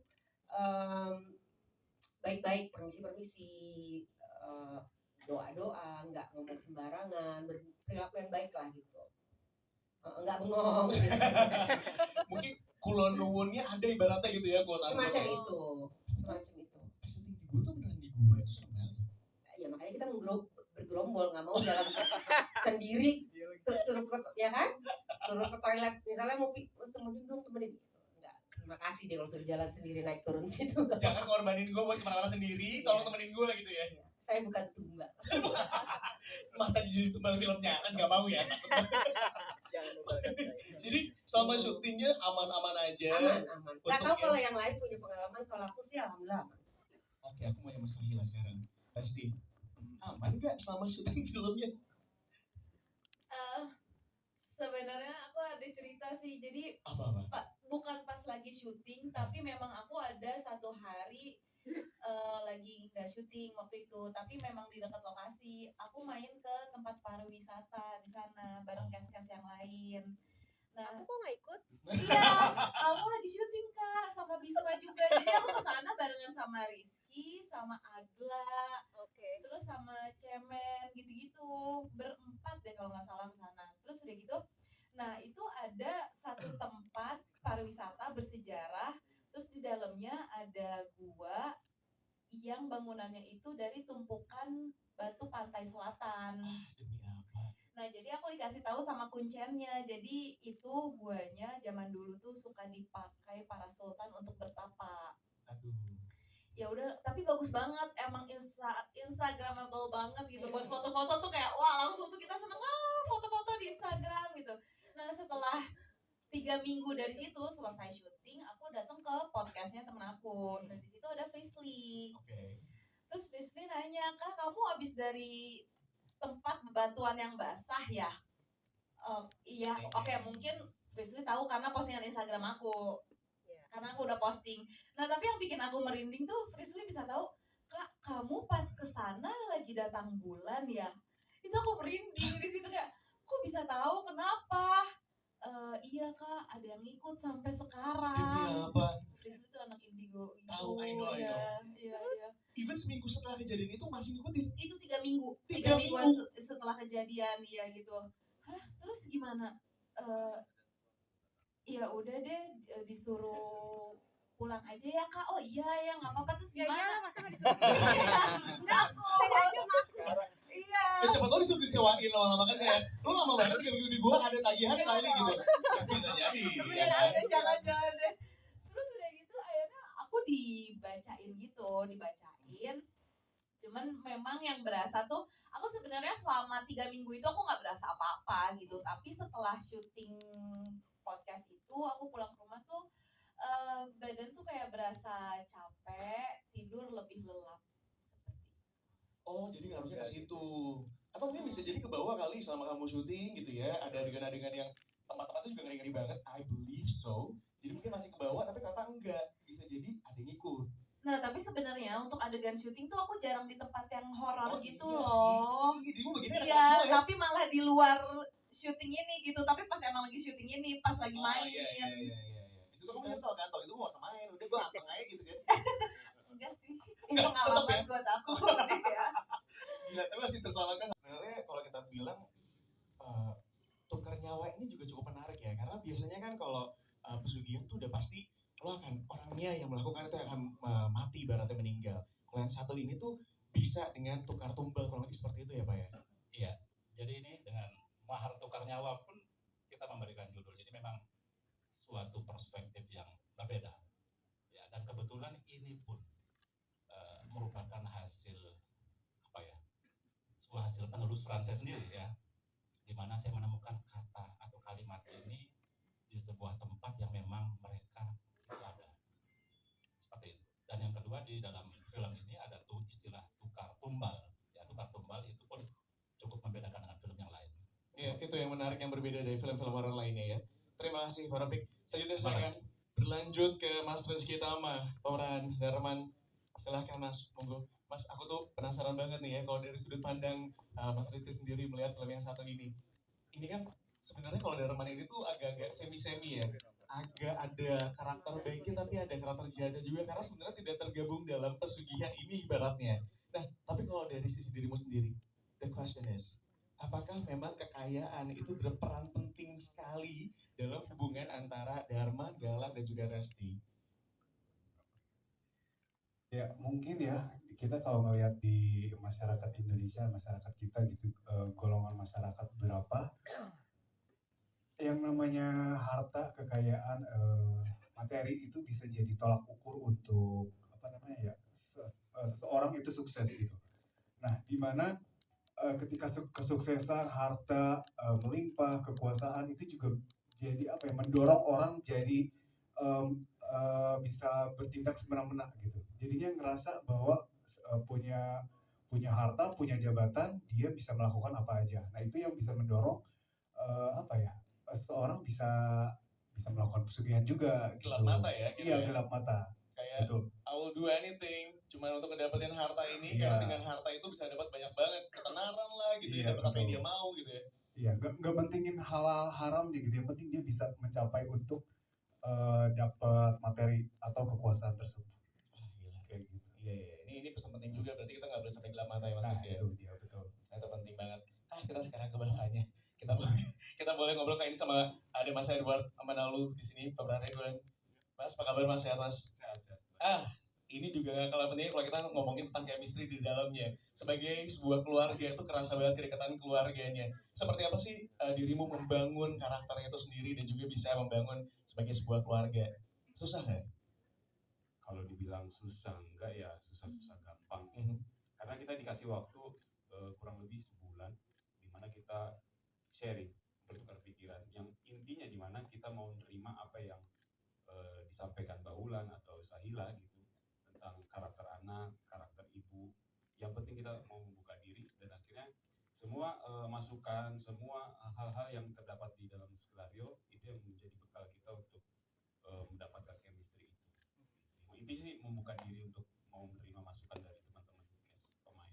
Jadi emang ada proses sebelumnya, kedekatan dulu supaya ngebangun chemistry satu sama lain ya. Iya. Nah, aku mau ke Mbak Bulan. Mbak Bulan, ini juga salah satu karakter yang menurut aku menarik banget sebagai seorang ibu, sebagai seorang wanita gitu ya. Seperti apa sih Mbak Bulan sendiri memandang peran perempuan dalam sebuah keluarga? Karena sebenarnya di sini kan yang berperan penting tuh Mbak Ulan sampai menyelamatkan anaknya, ibaratnya rela banget untuk menyelamatkan anaknya. What do you think about it? Kalau dari perspektif perempuan ya, at the end of the day itu kita sebagai perempuan memang harus kuat. Jadi kalau dari sini, dari peran yang aku si Dasmi ini, dia kan sebenarnya mungkin bukan perempuan lemah ya, tapi karena dia terbiasa dilayani suaminya lah. She's a princess in the family gitu kan. Jadi nurut sama suami, ibu rumah tangga, nggak bekerja, nggak bisa apa-apa gitu. Tetapi kemudian ditinggal suaminya, dan itu juga banyak terjadi di perempuan-perempuan di era modern itu atau di belahan dunia manapun. Pada saat itu terjadi, itu apa gitu kan? Antara kita hancur atau kita mau memberesi diri, menjadi kuat dan kemudian move on, jalani hidup dan berjuang gitu kan untuk survive gitu. Nah, ini yang akhirnya menarik dari peran Dasmi ini adalah dari seorang perempuan yang lemah ini kemudian akhirnya pegangannya hilang, intinya suaminya. Kemudian dia bertekad untuk menjadi perempuan ya pengganti, pelindung keluarga gitu. Dan di sini melindungi anak satu-satunya si nama kamu siapa sih? lupa maaf ya. Resti. Gitu. Syutingnya kan soalnya udah lumayan lama, cuma udah berapa tahun kan, jadi ya Resti. Menyelamatkan dia. Oke. Dari dia. Dari dia. Langsung di sebelahnya ditunjuk mukanya. Tapi kan ini aku lihat syutingnya lumayan tempatnya berbeda-beda gitu ya. Betul. Dan kayaknya spooky berat gitu. Bukan lagi ya. Aku pengen nanya Bang Ulan ada pengalaman yang mengerikan Ya, mungkin pengalaman nggak ada yang bagaimana karena kalau aku pribadi begitu tahu syuting di tempat-tempat yang mungkin jauh dari keramaian atau tempat-tempat tua bersejarah atau apapun yang semacam itu, kita udah mempersiapkan diri untuk baik-baik, permisi-permisi, doa-doa, nggak ngomong sembarangan, berperilaku yang baik lah gitu. Nggak bengong. Gitu. Mungkin kulon nuwunnya ada ibaratnya gitu ya, quote unquote. Semacam itu. Syuting di gua tuh beneran di gua, itu serem banget. Ya makanya kita bergerombol, nggak mau jalan sendiri, suruh ke, ya kan? Suruh ke toilet, misalnya mau temenin dong, temenin. Enggak, terima kasih deh kalau suruh jalan sendiri naik turun situ. Jangan korbanin gua buat kemana-mana sendiri, tolong temenin gua gitu ya. Saya bukan tumba. Masa jadi tumbal filmnya kan nggak mau ya. Jangan membahayakan saya. Jadi selama syutingnya aman-aman aja. Aman. Nggak tahu Untuk kalau yang lain punya pengalaman, kalau aku sih alhamdulillah aman. Oke, aku mau yang masalah Hila sekarang. Pasti aman nggak selama syuting filmnya? Sebenarnya aku ada cerita sih. Jadi Apa? bukan pas lagi syuting, tapi memang aku ada satu hari lagi nggak syuting waktu itu, tapi memang di dekat lokasi. Aku main ke tempat pariwisata di sana bareng cast-cast yang lain. Nah, Aku kok nggak ikut? iya, kamu lagi syuting Kak sama Bisma juga. Jadi aku ke sana barengan sama Rizky, sama Agla, Oke. terus sama Cemen gitu-gitu. Berempat deh kalau nggak salah ke sana. Terus udah gitu, nah itu ada satu tempat pariwisata bersejarah. Terus di dalamnya ada gua yang bangunannya itu dari tumpukan batu pantai selatan. Demi apa? Nah, jadi aku dikasih tahu sama kuncennya. Jadi itu guanya zaman dulu tuh suka dipakai para sultan untuk bertapa. Aduh. Ya udah, tapi bagus banget. Emang instagramable banget gitu. Buat foto-foto tuh kayak wah, langsung tuh kita seneng foto-foto di Instagram gitu. Nah, setelah 3 minggu dari situ selesai syuting, aku datang ke podcastnya temen aku. Dan di situ ada Frisly. Oke. Terus Frisly nanya, Kak, kamu habis dari tempat bebatuan yang basah ya? Iya, oke, mungkin Frisly tahu karena postingan Instagram aku. Iya. Karena aku udah posting. Nah, tapi yang bikin aku merinding tuh Frisly bisa tahu, Kak, kamu pas kesana lagi datang bulan ya? Itu aku merinding di situ kayak, kok bisa tahu kenapa? Iya Kak, ada yang ngikut sampai Demi sekarang. apa? Frisly tuh anak indigo gitu. Tahu, I know. Iya. Even seminggu setelah kejadian itu masih ngikutin. Itu 3 minggu. 3 mingguan minggu? setelah kejadian ya gitu. Hah, terus gimana? Ya udah deh, disuruh pulang aja ya Kak. Oh iya ya, nggak apa-apa. Terus Ya gimana? iyalah, masa nggak disuruh? Iya. Ya siapa tahu disuruh disewain lama-lama kan kayak lu lama banget 3 minggu di gua ada tagihannya kali gitu. Bisa jadi. Ya kan? Jangan-jangan deh. Terus udah gitu akhirnya aku dibacain. Cuman memang yang berasa tuh aku sebenarnya selama 3 minggu itu aku nggak berasa apa-apa gitu. Tapi setelah syuting podcast itu aku pulang ke rumah tuh badan tuh kayak berasa capek, tidur lebih lelap. Oh, jadi ngaruhnya ke situ. Atau mungkin bisa jadi ke bawah kali selama kamu syuting gitu ya. Ada adegan-adegan yang tempat-tempatnya juga ngeri-ngeri banget. I believe so. Jadi mungkin masih ke bawah tapi ternyata enggak. Bisa jadi ada yang ikut. Nah, tapi sebenarnya untuk adegan syuting tuh aku jarang di tempat yang horor gitu iya loh. Sih. Iya, begini ada Iya, semua ya. tapi malah di luar syuting ini gitu. Tapi pas emang lagi syuting ini, pas lagi main. Iya. Di situ kamu nyesel kan, kalau itu gua gak usah main. Udah gua anteng aja gitu kan. Enggak sih. Enggak, tetep ya. Pengalaman buat aku ya. Gila, tapi masih terselamatkan. Kalau misalkan lagi datang bulan, Oh iya. jangan berarti ke tempat-tempat yang bersejarah gitu kali ya. Ada baiknya sih seperti itu ya. Udah, ditahan dulu aja. Nanti kalau misalnya udah selesai mungkin baru bisa main ke sana gitu kali ya. Ini pesan moral teman-teman, boleh tepuk tangan dulu pesan moralnya. Terima kasih Jaila. Saya sekarang mau ke Galang kalau gitu. Ada Bisma Mulia di sini. Bisma, kita mau ngebahas sedikit mengenai dirimu as in person. Ngelihat karakternya Galang. Menurut dirimu, apa yang ngebuat dia, Galang ini, tiba-tiba kepikiran kalau gue mau ikutan pesugihan? Karena gini, aku paham banget gelap mata itu ada karena demi perempuan yang dicintai. Tapi kan bokapnya baik banget ya. Bokapnya tuh bertahan teguh gitu kan. Kenapa dia lebih memilih pasangannya dibanding orang tuanya? What do you think about it? Lihat ke depan bro. Pertama, ini tuh salah satu pertanyaan buat aku pribadi saat mau memerankan Galang. Kenapa Galang mau menempuh pesugihan untuk mencapai itu untuk demi cintanya? Setelah aku obrak-abrik karakter ini, ternyata bagaimana point of view Galang memandang cinta itu sendiri. Jadi bagaimana seseorang yang belum bisa dibilang belum terkontaminasi akan mungkin sosial media atau pola pikir modern atau seperti itu. Jadi bagaimana dia pure benar-benar memandang cinta itu sendiri. Jadi itu membuat seorang laki-laki yang mempunyai cinta yang murni melakukan apa saja untuk cintanya. That makes sense sih, karena dia punya orang tua, si ayahnya ini baik banget, yang mungkin sayang banget sama Galang, tiba-tiba dia meninggal, dan yang dia look up to, Galang itu cuma orang tuanya sebapaknya ini, jadi dia melakukan hal yang sama kepada orang yang dia cintainya. Iya, Terus dia mau ngelakuin itu ya. That's deep, iya. deep, man. Deep banget. Tiba-tiba kita bahas tentang psikologis ya. Iya. Oke, wait a second. Ngobrolnya udah, kita mau buka kesempatan kali ini buat teman-teman media yang mau bertanya. Kami persilahkan. Monggo. Oke. Ada? Hello, hai. Mas, sorry banget agak ngegiung dikit dari tadi ya. Mungkin agak sedikit pelan-pelan boleh. Mohon izin dengan Mas siapa dari mana? Saya Abdul dari Simpo TV. Oke, hai Mas Abdul. Silakan mau bertanya apa dan ke siapa? Untuk Mas Edward Manalu, tadi ada satu scene yang menarik banget dan jelek banget pas ngomong aku tidak sudi punya menantu miskin kayaknya. Aduh. Itu jelek banget itu. Oh, kenapa Mas? Mas bagian yang mana, orang tuanya apa yang miskin ya? Sorry. Lebih kasih bisa jadi kan? Dia kan bisa jadi yang mananya yang bikin jelek ya? Lebih kasihan Bismanya sih. Oh bisa ya, oke baik. Oke, pertanyaannya seberapa relevan sih perspektif orang tua yang tidak mengizinkan anaknya dinikahi pria dengan status ekonomi menengah ke bawah? Ya. Wah, pertanyaan yang cukup berat ya. Ada banyak. Baik, Mas Abdu, terima kasih buat pertanyaannya. Kalau misalkan lagi datang bulan, Oh iya. jangan berarti ke tempat-tempat yang bersejarah gitu kali ya. Ada baiknya sih seperti itu ya.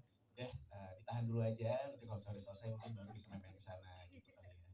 Ini pesan moral teman-teman, boleh tepuk tangan dulu pesan moralnya. Terima kasih Jayla. Saya sekarang mau ke Galang kalau gitu. Ada Bisa Mulia di sini.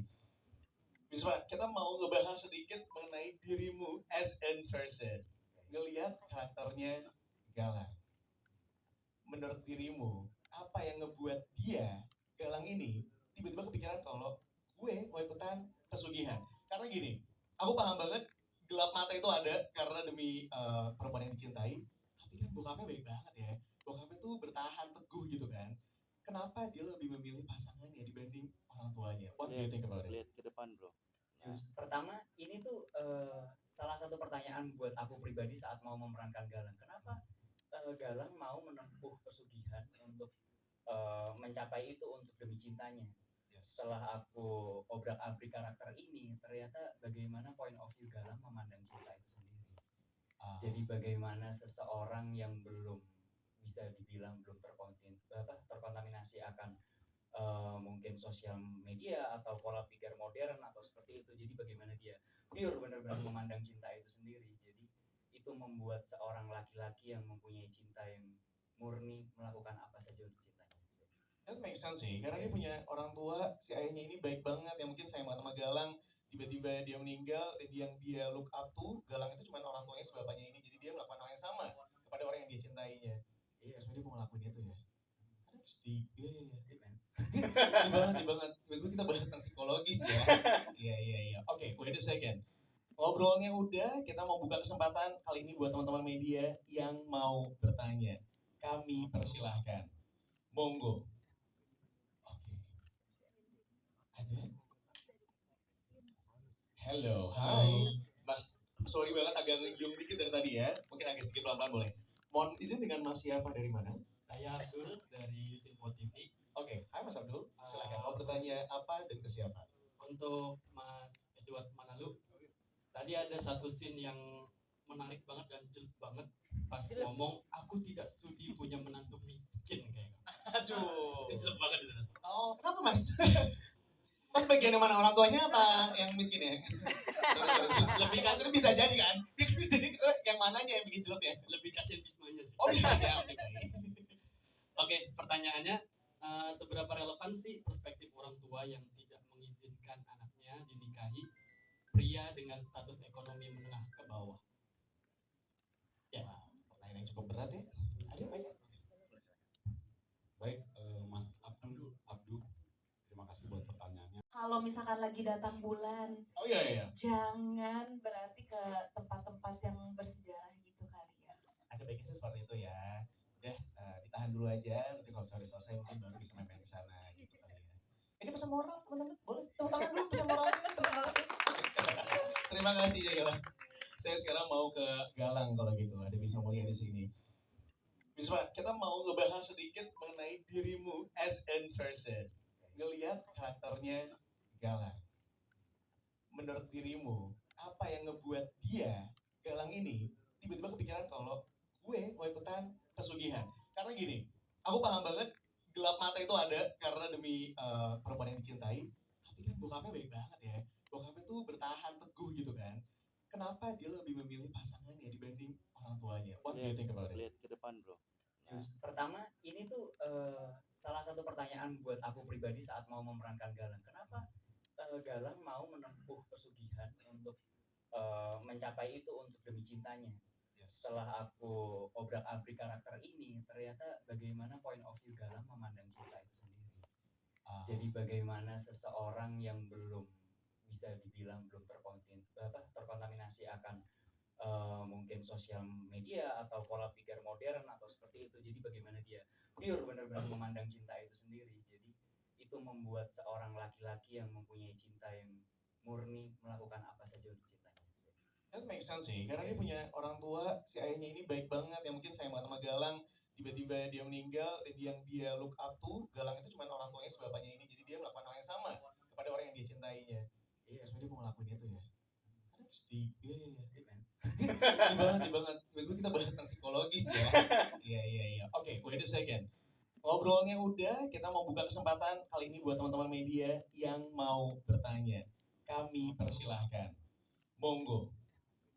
Oke. Ada? Hello, hai.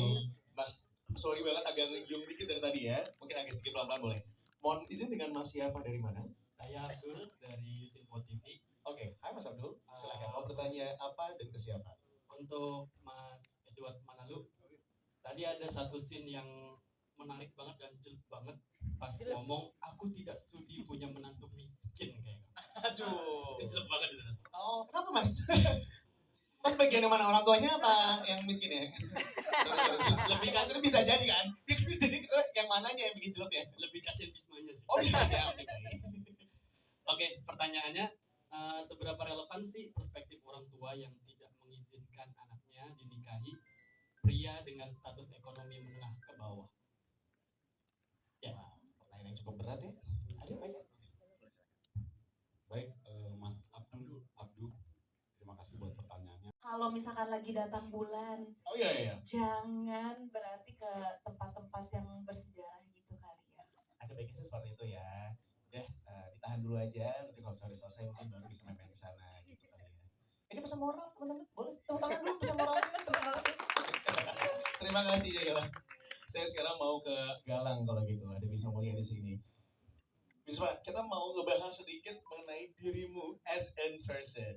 Ngelihat karakternya Galang. Menurut dirimu, apa yang ngebuat dia, Galang ini, tiba-tiba kepikiran kalau gue mau ikutan pesugihan? Karena gini, aku paham banget gelap mata itu ada karena demi perempuan yang dicintai. Tapi kan bokapnya baik banget ya. Bokapnya tuh bertahan teguh gitu kan. Kenapa dia lebih memilih pasangannya dibanding orang tuanya? What do you think about it? Lihat ke depan bro. Pertama, ini tuh salah satu pertanyaan buat aku pribadi saat mau memerankan Galang. Kenapa Galang mau menempuh pesugihan untuk mencapai itu untuk demi cintanya? Setelah aku obrak-abrik karakter ini, ternyata bagaimana point of view Galang memandang cinta itu sendiri. Jadi bagaimana seseorang yang belum bisa dibilang belum terkontaminasi akan mungkin sosial media atau pola pikir modern atau seperti itu. Jadi bagaimana dia pure benar-benar memandang cinta itu sendiri. Jadi itu membuat seorang laki-laki yang mempunyai cinta yang murni melakukan apa saja untuk cintanya. That makes sense sih, karena dia punya orang tua, si ayahnya ini baik banget, yang mungkin sayang banget sama Galang, tiba-tiba dia meninggal, dan yang dia look up to, Galang itu cuma orang tuanya sebapaknya ini, jadi dia melakukan hal yang sama kepada orang yang dia cintainya. Iya. Terus dia mau ngelakuin itu ya. That's deep, iya. Deep, man. Deep banget. Tiba-tiba kita bahas tentang psikologis ya. Iya. Oke, wait a second. Ngobrolnya udah, kita mau buka kesempatan kali ini buat teman-teman media yang mau bertanya. Kami persilahkan. Monggo. Oke. Ada? Hello, hai. Mas, sorry banget agak ngegiung dikit dari tadi ya. Mungkin agak sedikit pelan-pelan boleh. Mohon izin dengan Mas siapa dari mana? Saya Abdul dari Sinpo TV. Oke, hai Mas Abdul. Silakan mau bertanya apa dan ke siapa? Untuk Mas Edward Manalu, tadi ada satu scene yang menarik banget dan jelek banget pas ngomong aku tidak sudi punya menantu miskin kayaknya. Aduh. Itu jelek banget itu. Oh, kenapa Mas? Mas bagian yang mana, orang tuanya apa yang miskin ya? Sorry. Lebih kan itu bisa jadi kan? Dia kan bisa jadi yang mananya yang bikin jelek ya? Lebih kasihan Bismanya sih. Oh bisa ya, oke. Oke, pertanyaannya seberapa relevan sih perspektif orang tua yang tidak mengizinkan anaknya dinikahi pria dengan status ekonomi menengah ke bawah? Ya. Wow, pertanyaan yang cukup berat ya. Ada banyak. Baik, Mas Abdul, terima kasih buat pertanyaannya. Kalau misalkan lagi datang bulan, Oh iya. jangan berarti ke tempat-tempat yang bersejarah gitu kali ya. Ada baiknya sih seperti itu ya. Udah, ditahan dulu aja. Nanti kalau misalnya udah selesai mungkin baru bisa main-main ke sana gitu kali ya. Ini pesan moral teman-teman, boleh tepuk tangan dulu pesan moralnya. Terima kasih Jayla. Saya sekarang mau ke Galang kalau gitu. Ada Bisa Mulia di sini. Bisa, kita mau ngebahas sedikit mengenai dirimu as in person. Ngelihat karakternya Galang. Menurut dirimu, apa yang ngebuat dia, Galang ini, tiba-tiba kepikiran kalau gue mau ikutan pesugihan? Karena gini, aku paham banget gelap mata itu ada karena demi perempuan yang dicintai. Tapi kan bokapnya baik banget ya. Bokapnya tuh bertahan teguh gitu kan. Kenapa dia lebih memilih pasangannya dibanding orang tuanya? What do you think about it? Lihat ke depan, bro. Pertama, ini tuh salah satu pertanyaan buat aku pribadi saat mau memerankan Galang. Kenapa Galang mau menempuh pesugihan untuk mencapai itu untuk demi cintanya? Setelah aku obrak-abrik karakter ini, ternyata bagaimana point of view Galang memandang cinta itu sendiri. Jadi bagaimana seseorang yang belum bisa dibilang belum terkontaminasi akan mungkin sosial media atau pola pikir modern atau seperti itu. Jadi bagaimana dia pure benar-benar memandang cinta itu sendiri. Jadi itu membuat seorang laki-laki yang mempunyai cinta yang murni melakukan apa saja untuk cintanya. That makes sense sih, karena dia punya orang tua, si ayahnya ini baik banget, yang mungkin sayang banget sama Galang, tiba-tiba dia meninggal, dan yang dia look up to, Galang itu cuma orang tuanya sebapaknya ini, jadi dia melakukan hal yang sama kepada orang yang dia cintainya. Terus dia mau ngelakuin itu ya. That's deep, iya. Deep banget. Tiba-tiba kita bahas tentang psikologis ya. Iya. Oke, wait a second. Ngobrolnya udah, kita mau buka kesempatan kali ini buat teman-teman media yang mau bertanya. Kami persilahkan. Monggo. Oke. Ada? Hello, hai. Mas, sorry banget agak ngegiung dikit dari tadi ya. Mungkin agak sedikit pelan-pelan boleh. Mohon izin dengan Mas siapa dari mana? Saya Abdul dari Sinpo TV. Oke, hai Mas Abdul. Silakan mau bertanya apa dan ke siapa? Untuk Mas Edward Manalu, tadi ada satu scene yang menarik banget dan jelek banget pas ngomong aku tidak sudi punya menantu miskin kayaknya. Aduh. Itu jelek banget itu. Oh, kenapa Mas? Mas bagian yang mana, orang tuanya apa yang miskin ya? Sorry. Lebih kan itu bisa jadi kan? Dia kan bisa jadi yang mananya yang bikin jelek ya? Lebih kasihan Bismanya sih. Oh bisa ya, oke.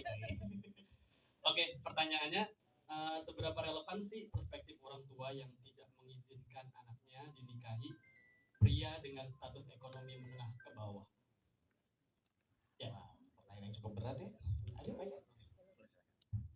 Baik, Mas Abdul, terima kasih buat pertanyaannya. Kalau misalkan lagi datang bulan, Oh iya. jangan berarti ke tempat-tempat yang bersejarah gitu kali ya. Ada baiknya sih seperti itu ya. Udah, ditahan dulu aja. Nanti kalau misalnya udah selesai mungkin baru bisa main-main ke sana gitu kali ya. Ini pesan moral teman-teman, boleh tepuk tangan dulu pesan moralnya. Terima kasih Jayla. Saya sekarang mau ke Galang kalau gitu, ada Bisa Mulia di sini. Bisa, kita mau ngebahas sedikit mengenai dirimu as in person. Ngelihat karakternya Galang. Menurut dirimu, apa yang ngebuat dia, Galang ini, tiba-tiba kepikiran kalau gue mau ikutan pesugihan? Karena gini, aku paham banget gelap mata itu ada karena demi perempuan yang dicintai. Tapi kan bokapnya baik banget ya. Bokapnya tuh bertahan teguh gitu kan. Kenapa dia lebih memilih pasangannya dibanding orang tuanya? What do you think about it? Lihat ke depan, bro. Pertama, ini tuh salah satu pertanyaan buat aku pribadi saat mau memerankan Galang. Kenapa Galang mau menempuh pesugihan untuk mencapai itu untuk demi cintanya? Setelah aku obrak-abrik karakter ini, ternyata bagaimana point of view Galang memandang cinta itu sendiri. Jadi bagaimana seseorang yang belum bisa dibilang belum terkontaminasi akan mungkin sosial media atau pola pikir modern atau seperti itu. Jadi bagaimana dia pure benar-benar memandang cinta itu sendiri. Jadi itu membuat seorang laki-laki yang mempunyai cinta yang murni melakukan apa saja untuk cintanya. That makes sense sih, karena dia punya orang tua, si ayahnya ini baik banget, yang mungkin sayang banget sama Galang, tiba-tiba dia meninggal, dan yang dia look up to, Galang itu cuma orang tuanya sebapaknya ini, jadi dia melakukan hal yang sama kepada orang yang dia cintainya. Iya. Terus dia mau ngelakuin itu ya. That's deep, iya. Deep, man. Deep banget. Tiba-tiba kita bahas tentang psikologis ya. Iya. Oke, wait a second. Ngobrolnya udah, kita mau buka kesempatan kali ini buat teman-teman media yang mau bertanya. Kami persilahkan. Monggo. Oke. Ada? Hello, hai. Mas, sorry banget agak ngegiung dikit dari tadi ya. Mungkin agak sedikit pelan-pelan boleh. Mohon izin dengan Mas siapa dari mana? Saya Abdul dari Simpo TV. Oke, hai Mas Abdul. Silakan mau bertanya apa dan ke siapa? Untuk Mas Edward Manalu, tadi ada satu scene yang menarik banget dan jelek banget pas ngomong aku tidak sudi punya menantu miskin kayaknya. Aduh. Itu jelek banget itu. Oh, kenapa Mas? Mas bagian yang mana, orang tuanya apa yang miskin ya? Sorry. Lebih kan itu bisa jadi kan? Dia kan bisa jadi yang mananya yang bikin jelek ya? Lebih kasihan Bismanya sih. Oh bisa ya, oke.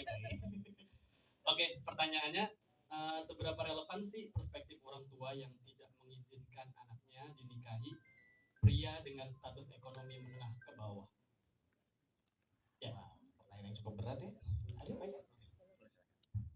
Baik, Mas Abdul, terima kasih buat pertanyaannya. Kalau misalkan lagi datang bulan, Oh iya. jangan berarti ke tempat-tempat yang bersejarah gitu kali ya. Ada baiknya sih seperti itu ya. Udah, ditahan dulu aja. Nanti kalau misalnya udah selesai mungkin baru bisa main-main ke sana gitu kali ya. Ini pesan moral teman-teman, boleh tepuk tangan dulu pesan moralnya. Terima kasih Jaya. Saya sekarang mau ke Galang kalau gitu. Ada Bisa Mulia di sini. Bisa, kita mau ngebahas sedikit mengenai dirimu as in person. Ngelihat karakternya Galang. Menurut dirimu, apa yang ngebuat dia, Galang ini, tiba-tiba kepikiran kalau gue mau ikutan pesugihan? Karena gini, aku paham banget gelap mata itu ada karena demi perempuan yang dicintai. Tapi kan bokapnya baik banget ya. Bokapnya tuh bertahan teguh gitu kan. Kenapa dia lebih memilih pasangannya dibanding orang tuanya? What do you think about it? Lihat ke depan, bro. Pertama, ini tuh salah satu pertanyaan buat aku pribadi saat mau memerankan Galang. Kenapa Galang mau menempuh pesugihan untuk mencapai itu untuk demi cintanya? Setelah aku obrak-abrik karakter ini, ternyata bagaimana point of view Galang memandang cinta itu sendiri. Jadi bagaimana seseorang yang belum bisa dibilang belum terkontaminasi akan mungkin sosial media atau pola pikir modern atau seperti itu. Jadi bagaimana dia pure benar-benar memandang cinta itu sendiri. Jadi itu membuat seorang laki-laki yang mempunyai cinta yang murni melakukan apa saja untuk cintanya. That makes sense sih, karena dia punya orang tua, si ayahnya ini baik banget, yang mungkin sayang banget sama Galang, tiba-tiba dia meninggal, dan yang dia look up to, Galang itu cuma orang tuanya sebapaknya ini, jadi dia melakukan hal yang sama kepada orang yang dia cintainya. Iya. Terus dia mau ngelakuin itu ya. That's deep, iya. Deep, man. Deep banget. Tiba-tiba kita bahas tentang psikologis ya. Iya. Oke, wait a second. Ngobrolnya udah, kita mau buka kesempatan kali ini buat teman-teman media yang mau bertanya. Kami persilahkan. Monggo. Oke. Ada? Hello, hai. Mas, sorry banget agak ngegiung dikit dari tadi ya. Mungkin agak sedikit pelan-pelan boleh. Mohon izin dengan Mas siapa dari mana? Saya Abdul dari Simpo TV. Oke, hai Mas Abdul. Silakan mau bertanya apa dan ke siapa? Untuk Mas Edward Manalu, tadi ada satu scene yang menarik banget dan jelek banget pas ngomong aku tidak sudi punya menantu miskin kayak gitu. Aduh. Itu jelek banget itu. Oh, kenapa Mas? Mas bagian yang mana, orang tuanya apa yang miskin ya? Sorry. Lebih kasih itu bisa jadi kan? Bisa jadi yang mananya yang bikin jelek ya? Lebih kasihan Bismanya sih. Oh bisa ya, oke baik. Oke, pertanyaannya seberapa relevan sih perspektif orang tua yang tidak mengizinkan anaknya dinikahi pria dengan status ekonomi menengah ke bawah? Ya, Wah, pertanyaan yang cukup berat ya. Ada banyak